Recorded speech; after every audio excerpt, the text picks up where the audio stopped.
بسم الله الرحمن الرحيم. ولا حول ولا قوة إلا بالله العلي العظيم. وصل اللهم وسلم وبارك على سيدنا محمد وعلى آله وصحبه ومن والاه. سلام الله عليكم ورحمته وبركاته، متابعي قناة الأوفياء والأعزاء، ومع حلقة جديدة اليوم بناء على استطلاع الرأي الذي وضعته في منشورات القناة.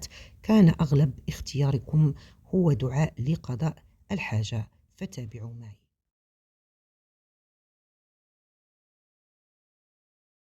في لحظات ضعفك، حين يضيق الصدر وتنحبس الأنفاس وتشعر أن الدنيا قد أدارت ظهرها لك، تذكر أن عند الله بابا لا يفتح إلا بالدمع وبالخضوع وبالدعاء.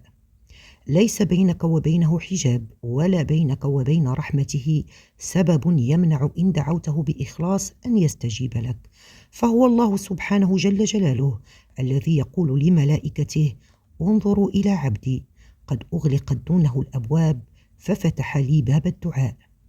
في هذه الحلقة إن شاء الله سنقف معا على عتبة ذلك الباب، وسنتلو هذا الدعاء العظيم من أدعية الصالحين، والذي له تجليات جليلة وعظيمة في قضاء الحاجات وتيسير الأمور واستجابة الدعاء، وهو دعاء يحمل في كلماته نور اليقين وحرارة الرجاء وثقة العبد بربه. أفضل أوقات قراءته هو ليلا قبل أن تنام، إما بعد صلاة العشاء أو إذا صليت قيام الليل فيمكنك أن تختم بهذا الدعاء. ويجب أن تداوم عليه، يعني عدة مرات أو عدة أيام، حتى تقضى حاجتك أو حتى يتيسر الأمر الذي نويته في قلبك. نمر على بركة الله إلى نص الدعاء المبارك. بسم الله الرحمن الرحيم، وصل اللهم على سيدنا محمد وعلى آله وصحبه وسلم تسليما. اللهم يا منتهى مطلب الحاجات، ويا من عنده نيل الطلبات، ويا من لا يبيع نعمه بالأثمان، ويا من لا يكدر عطاياه بالامتنان، ويا من يستغنى به ولا يستغنى عنه، ويا من يرغب إليه ولا يرغب عنه، ويا من لا تفني خزائنه المسائل، ويا من لا تبدل حكمته الوسائل، ويا من لا تنقطع عنه حوائج المحتاجين، ويا من لا يعنيه دعاء الداعين.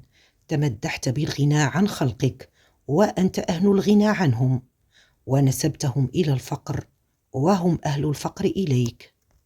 فمن حاول سد خلته من عندك ورام صرف الفقر عن نفسه بك، فقد طلب حاجته في مطانها وأتى طلبته من وجهها. ومن توجه بحاجته إلى أحد من خلقك أو جعله سبب نشحها دونك، فقد تعرض للحرمان واستحق من عندك فوت الإحسان.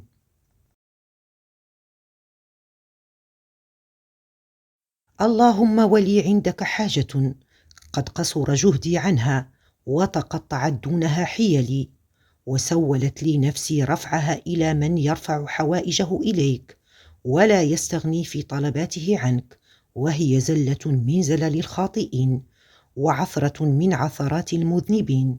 ثم انتبهت بتذكيرك لي من غفلتي، ونهضت بتوفيقك من زلتي، ونقصت بتسديدك عن عثرتي، وقلت: سبحان ربي، كيف يسأل محتاج محتاجا وأن يرغب معدم إلى معدم. فقصدتك يا إلهي بالرغبة، وأوفدت عليك رجائي بالثقة بك، وعلمت أن كثير ما أسألك يسير في وجدك، وأن خطير ما أستوهبك حقير في وسعك، وأن كرمك لا يضيق عن سؤال أحد، وأن يدك بالعطاء أعلى من كل يد.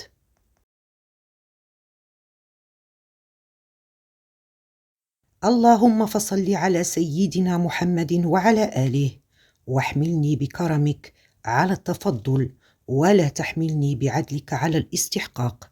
فما أنا بأول راغب رغب إليك فأعطيته، وهو يستحق المنع، ولا بأول سائل سألك فأفضلت عليه وهو يستوجب الحرمان.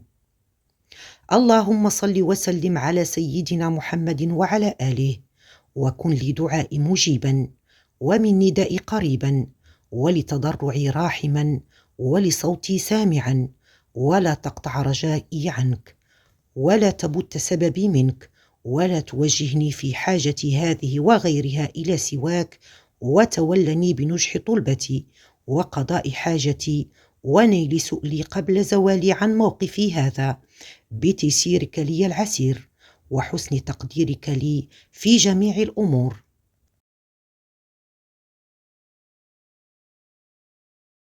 اللهم صل وسلم على سيدنا محمد وعلى آله صلاة دائمة نامية لا انقطاع لأبدها ولا منتهى لأمدها، واجعل ذلك عونا لي وسببا لنجاح طلبتي، إنك واسع كريم، ومن حاجتي يا رب كذا وكذا.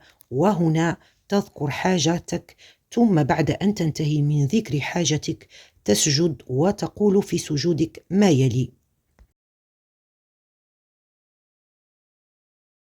تقول في سجودك: فضلك آنسني وإحسانك دلني، فأسألك بك وبسيدنا محمد وآله صلواتك عليهم أن لا تردني خائبا، وتكررها عدة مرات ثم ترفع رأسك من السجود.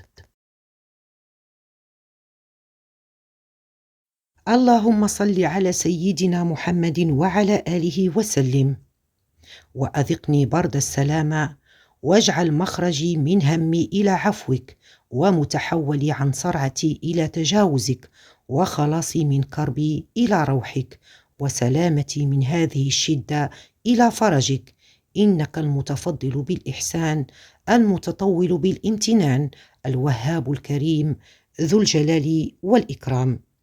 وصلى الله وسلم وبارك على سيدنا محمد وعلى آله وصحبه. سبحان ربك رب العزة عما يصفون، وسلام على المرسلين، والحمد لله رب العالمين. كان هذا أحبابي في الله هو نص الدعاء المبارك. أسأل الله سبحانه وتعالى أن يجعله سببا لاستجابة دعائكم، فتوجهوا لله به بإخلاص وبتذلل وبخشوع، وإن شاء الله تنالون ما ترجون. أشكر لكم متابعتكم، وأشكر لكم وفاءكم، وشكر خاص لجميع الداعمين. ألقاكم على خير وهدى ورحمة في حلقة قادمة إن شاء الله. دمتم في أمان الله، والسلام عليكم ورحمة الله تعالى وبركاته.